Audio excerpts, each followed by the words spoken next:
Hey everyone, welcome back to the channel. Today I'm going to walk you through how to change the date format in Smartsheet. If you ever find yourself struggling with your dates showing up in the wrong style, maybe you need them to be day, month, year instead of month, day, year, or vice versa, this video is for you. By the end of the tutorial, you'll know exactly how to customize your date columns for clarity and accuracy, plus how to set your preferred time zone in just a few clicks. Alright, let's dive right in. First off, you're going to want to locate the date column you want to update. Just find the column header, then right-click directly on it. This will open up a menu with several options. Here, choose Edit Column Properties. Now, that might sound a little technical, but all it really means is that you're telling Smartsheet, hey, I want to customize how this column behaves. When you're in the column properties, you'll notice a section labeled Column Type. This is important because Smartsheet needs to know that the information in this column is, in fact, a date. So click on the dropdown for column type and select Date if it isn't already chosen. This step is absolutely essential, even if the column looks like it's storing dates. Unless it's set to the date type, Smartsheet won't treat it properly for formatting or calendar functions. Now let's talk about actually changing how the date appears. You've got some flexibility here. Move your attention to the menu bar at the top right of your screen. There you'll see a button with 3 vertical dots. This is like the secret passage to more options in Smartsheet.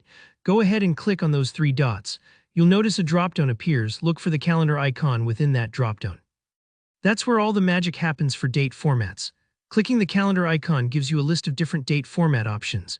You might see choices like MMDDYYYY, DDMMYYYY, or even spelling the month out in words. Choose the one that makes the most sense for you and your team.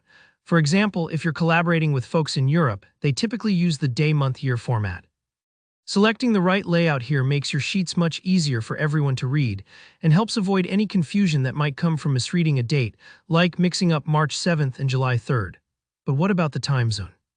Sometimes, if your project is shared across different regions, the time zone can really throw people off, especially with deadlines or timestamps. Good news, you can set this too. Just take a look at the very bottom left of your Smartsheet window. You'll see your profile icon, click on it, and then choose Personal Settings. Inside this menu, look for Settings or directly for Time Zone and Regional Preferences. Here you can choose the correct time zone and even the regional date standards. Make your selections and don't forget to click Save.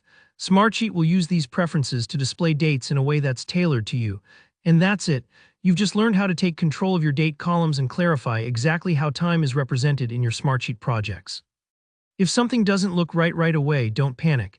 It might take a couple of seconds for the changes to appear, or you might need to refresh the page. If this was helpful, please give the video a thumbs up and let me know in the comments if you have any questions or run into any snags. I love hearing your feedback and helping you solve those little Smartsheet mysteries. And of course, don't forget to subscribe for more easy-to-follow tutorials just like this one. Thanks for watching, and I'll see you in the next video.